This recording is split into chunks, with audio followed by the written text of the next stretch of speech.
Have you ever wondered why some people seem to command respect without saying a word?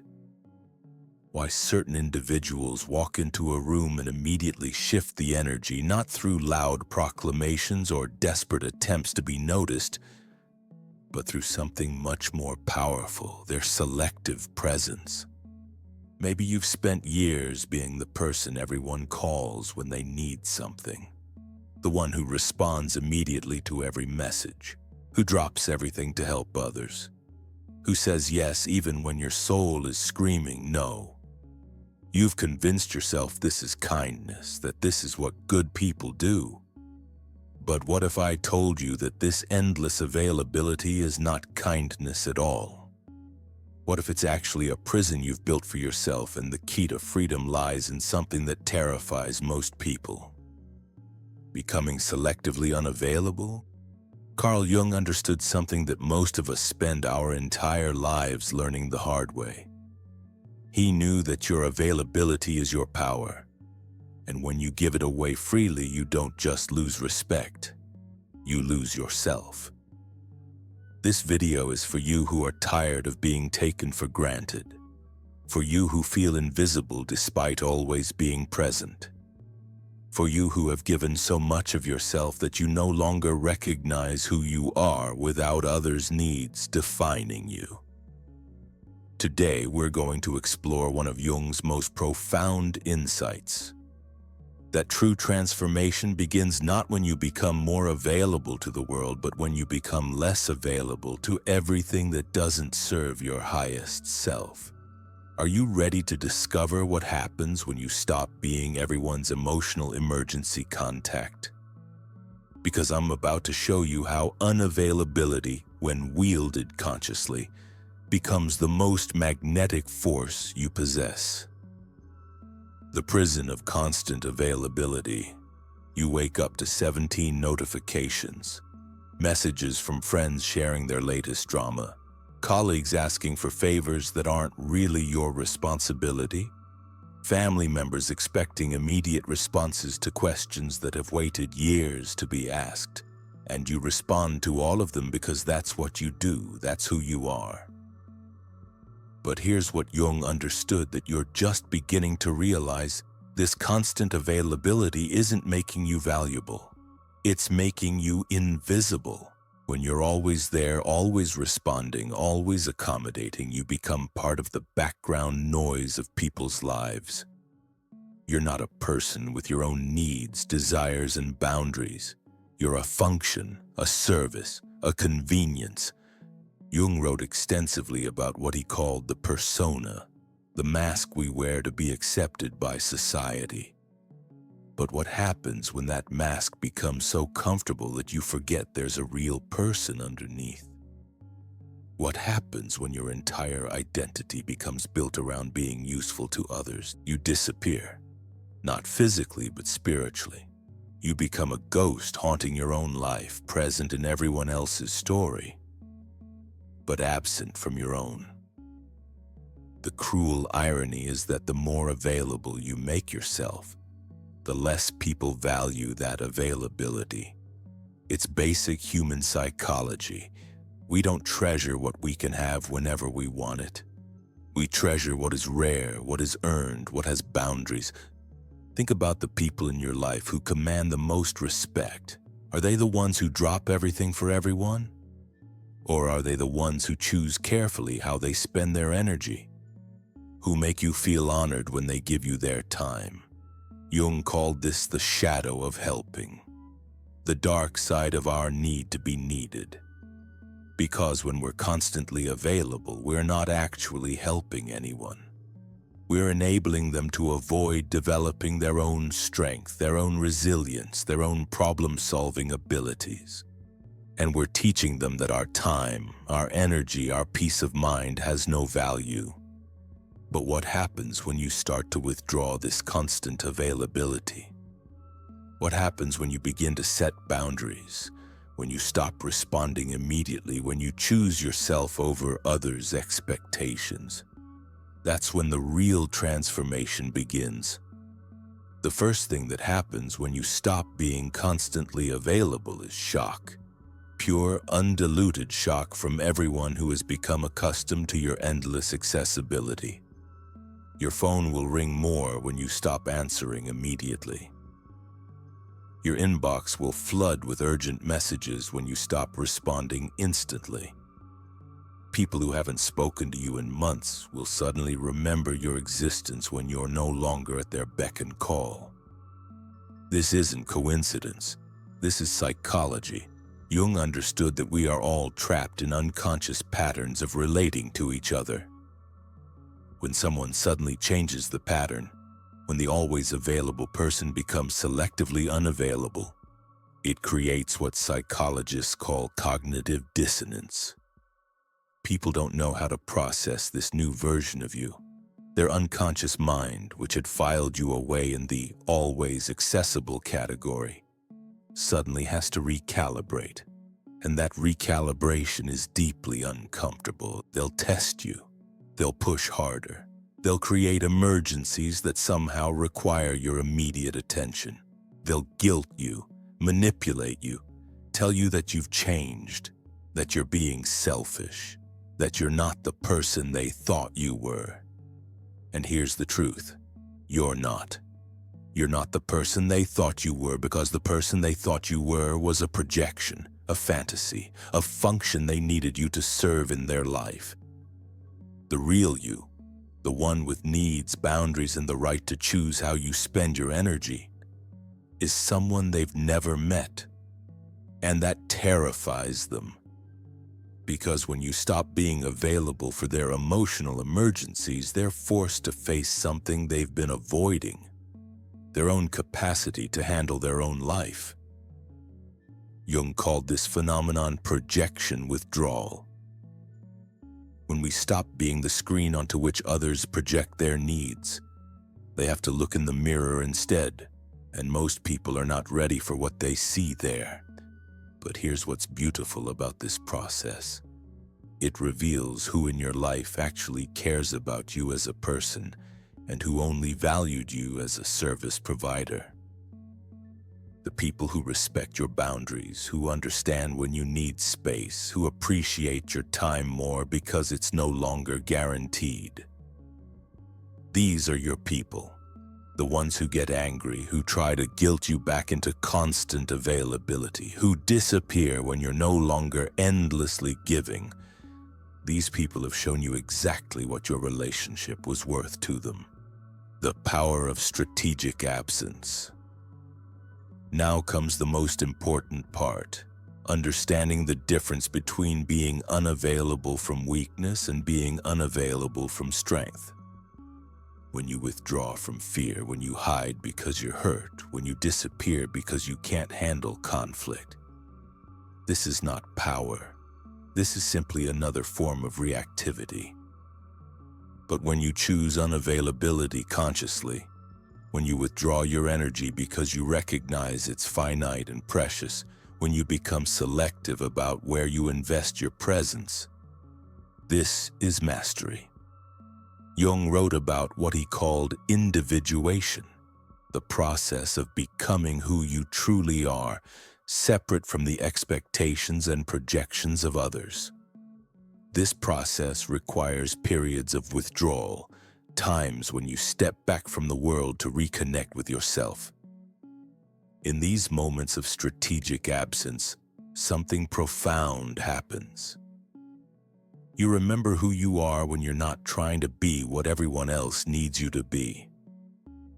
You rediscover your own thoughts, your own feelings, your own desires. You stop being a mirror reflecting everyone else's needs and start being a lighthouse, stable, self-contained, and visible from a distance. And here's what's fascinating. The less available you become to everyone, the more magnetic you become to those who matter. When your time becomes precious because it's limited, people start to value it more. When your attention becomes selective, those who receive it feel honored rather than entitled. When your presence becomes a choice rather than a given, it carries weight. This isn't manipulation. This isn't playing games. This is simply understanding the psychology of value. That which is abundant is taken for granted, and that which is scarce is treasured. But there's something even deeper happening here. When you stop being constantly available to others, you become more available to yourself. And this self-availability is where your real power lies. The birth of inner authority. Jung believed that most people live their entire lives without ever truly knowing themselves. They're so busy reacting to external demands, so focused on meeting others' expectations, that they never develop what he called inner authority, the ability to trust your own judgment, to honor your own needs, to live from your own center rather than from the periphery of everyone else's life. When you stop being constantly available, you create space for this inner authority to emerge. In the silence that comes when you're not frantically responding to everyone else's needs, you can finally hear your own voice. In the stillness that comes when you're not running around solving everyone else's problems, you can finally feel your own feelings. This is terrifying at first. We've been so busy being useful that we've forgotten how to simply be. We've been so focused on external validation that we've lost touch with internal wisdom. But Jung knew that this discomfort is not a bug, it's a feature. It's in this uncomfortable space between who you've been and who you're becoming that transformation happens. You start to notice patterns you couldn't see before. You realize that certain people only contact you when they need something. You observe that some relationships are completely one-sided. You recognize that your constant availability hasn't actually helped anyone. It's just enabled them to avoid growing up. And slowly, carefully, you start to make different choices. You don't respond to that text immediately just because your phone buzzed. You don't say yes to that request just because someone asked. You don't sacrifice your peace just because someone else is in chaos. This isn't cruelty. This is sanity. This is the beginning of wisdom, because here's what Jung understood. You cannot give what you do not have. If you're constantly pouring yourself out for others without ever filling yourself up, eventually there's nothing left to give. You become empty, resentful, exhausted. But when you become selectively available, when you guard your energy like the precious resource it is, something miraculous happens. You have more to give, not less. Your presence becomes more powerful because it's rooted in fullness rather than emptiness. The magnetism of the self-contained. There's something deeply attractive about a person who is complete within themselves. Not selfish, not cold, not disconnected, but self-contained. Jung called this individuation the process of becoming whole. When you stop seeking external validation through constant availability, when you stop defining yourself by how useful you are to others, you develop what Jung termed inner stability. You become like a mountain, solid, unmoved by every emotional storm that passes through other people's lives. This stability is magnetic in a way that neediness never is. People are drawn to those who seem to have figured something out, who aren't desperately seeking approval or validation, who can be present without being needy. But here's the paradox. The less you need people, the more they want to be around you. The less available you are to drama and chaos, the more people respect your time when you do choose to engage. This isn't about becoming cold or indifferent, it's about becoming discerning. It's about recognizing that your energy is not infinite, that your time is not unlimited, that your peace of mind is not negotiable. When you operate from this place of inner fullness rather than external seeking, everything changes. Your relationships become more authentic because they're based on genuine connection rather than mutual neediness. Your work becomes more effective because you're operating from clarity rather than desperation. Your life becomes more peaceful because you're no longer at the mercy of everyone else's emotional weather. Jung believed that the goal of human development is not to be liked by everyone, but to be true to yourself. Not to be constantly available, but to be selectively present. Not to meet everyone else's expectations, but to exceed your own. This is the path of individuation, becoming who you truly are rather than who everyone else needs you to be. The new you emerges. When you first start practicing strategic unavailability, it feels uncomfortable. Everything in you has been conditioned to respond immediately, to help constantly, to be endlessly accommodating. Your nervous system will rebel against this new way of being. But Jung understood that all growth requires the death of who we were to make room for who we're becoming. The people-pleasing version of yourself must die for the authentic version to emerge. This process isn't pretty. People will accuse you of changing. They'll say you're not the same person. They'll make you feel guilty for no longer being their emotional dumping ground or their solution to every problem. And they're right. You're not the same person. You're becoming someone better. Someone who knows their worth. Someone who understands that their time and energy are precious resources that should be invested wisely, not scattered carelessly. The new you that emerges from this process is not harder or colder. They're clearer. They don't hate people. They just love themselves enough to set boundaries. They don't avoid connection. They seek deeper, more authentic relationships. This version of yourself commands respect not through force or manipulation, but through the quiet authority that comes from self-knowledge. They don't need to prove their worth because they know it inherently. Most importantly, this new you is no longer controlled by other people's emotions, needs, or expectations. You become the author of your own life rather than a supporting character in everyone else's story. Jung called this process individuation, but we can call it something simpler: coming home to yourself. If you've made it this far, it's because something inside you recognizes this truth. Something in you is ready to stop being everyone's go-to person and start being your own priority. The question is, are you ready to disappoint some people in service of no longer disappointing yourself? Are you willing to lose some relationships in order to find yourself? Because when you stop being available to everyone, you become available to the one person who has been waiting the longest for your attention, you. Comment below.